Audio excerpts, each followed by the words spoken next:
Selamat datang di channel ini. Jika kamu suka kisah horor nyata dan cerita pendakian penuh misteri, jangan lupa subscribe dan aktifkan notifikasi. Sekarang, mari kita mulai. Gunung itu tidak pernah benar-benar sepi.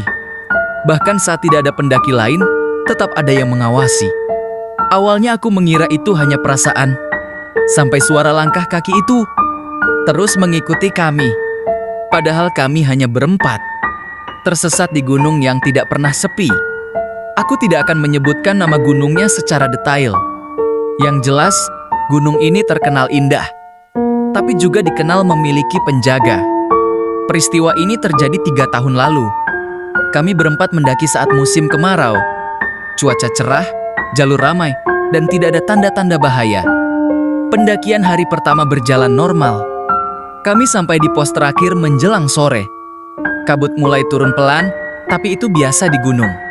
Setelah makan dan beristirahat sebentar, kami memutuskan lanjut sedikit lagi ke area camp yang lebih sepi. Kesalahan pertama kami dimulai di situ. Sekitar pukul 5 sore, jalur mulai berkabut tebal.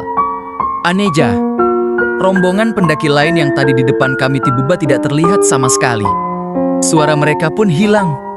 Hanya tersisa suara langkah kami dan angin yang berdesir di antara pepohonan. Perasaan tadi jalurnya jelas ya. Tanjarian. Kami berhenti. Jalur di depan bercabang 2. Padahal menurut peta, tidak ada percabangan. Kami memilih jalur kiri.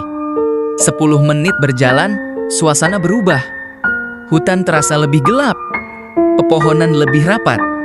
Tanahnya lembab seperti jarang diinjak orang. Lalu kami melihat sesuatu. Di kejauhan, ada seperti lapangan kecil terbuka. Di tengahnya berdiri batu besar.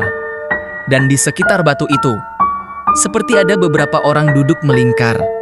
Awalnya kami pikir itu pendaki lain yang sedang beristirahat. Tapi anehnya, tidak ada suara sama sekali. Tidak ada obrolan. Tidak ada tawa. Tidak ada suara gesekan tas. Mereka hanya duduk. Diam.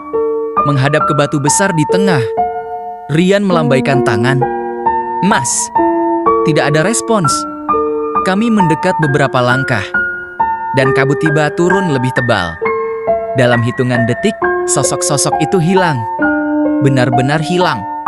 Lapangan itu kosong. Yang tersisa hanya batu besar dan pohon-pohon tinggi yang terasa menekan dari segala arah. Di saat itu, bulu kuduku berdiri. Instingku mengatakan kami salah jalur. Kami memutuskan kembali ke percabangan tadi. Tapi ketika berbalik arah, jalurnya sudah tidak ada. Yang ada hanya hutan rapat. Tidak ada bekas pijakan. Tidak ada tanah terbuka. Hanya semak dan pohon. Kami panik. Sinyal tidak ada. Kompas di jam tangan Rian berputar tidak stabil. Jarum seperti bergerak sendiri. Waktu menunjukkan pukul 6 lewat sedikit. Tapi suasana sudah seperti pukul 8 malam. Langit gelap terlalu cepat. Kami memutuskan berkumpul dan membaca doa. Salah satu dari kami, Damar, bilang pelan, "Jangan sembarangan ngomong." Hanggan teriak, "Jangan sombong." Aku baru sadar, tadi saat awal pendakian, kami sempat bercanda berlebihan. Bahkan ada yang bilang, cerita-cerita mistis cuma mitos. Aku menyesal mengingat itu. Beberapa menit kemudian, terdengar suara. Seperti langkah kaki. Pelan. Mengitari kami. Sekali lagi. Kami tidak melihat siapapun. Suara itu berhenti tepat di belakangku. Aku tidak berani menoleh. Napas terasa berat. Tiba-tiba terdengar suara laki-laki tua. Serak, dekat sekali dengan telingaku. "Kalian salah jalan." Aku membeku. Suara itu jelas. Bukan bisikan angin. Rian juga mendengarnya. Wajahnya pucat. Damar memberanikan diri berkata pelan, "Maaf. Kami tidak sengaja." Ening. Lalu suara itu kembali terdengar. "Turun sekarang. Jangan lihat ke belakang." Tidak ada wujud. Tidak ada bayangan. Anjas suara. Kami tidak berani membantah. Kami langsung berjalan menuruni arah yang terasa lebih landai. Anehnya, Di tengah gelap dan kabut, kaki kami seperti tahu kemana harus melangkah. Sekitar 15 menit berjalan, kami melihat cahaya. Kaja sentir. Dan suara orang, "Woi, dari mana kalian?" Ternyata itu tim pendaki lain. Bersama petugas base camp yang sedang naik untuk mencari. 2 orang yang dilaporkan belum turun. Kami heran. Kami baru tersesat sekitar 1 jam. Petugas itu menatap kami aneh. "Kalian dicari dari tadi siang. Sudah hampir 5 jam hilang dari jalur." Kami saling pandang.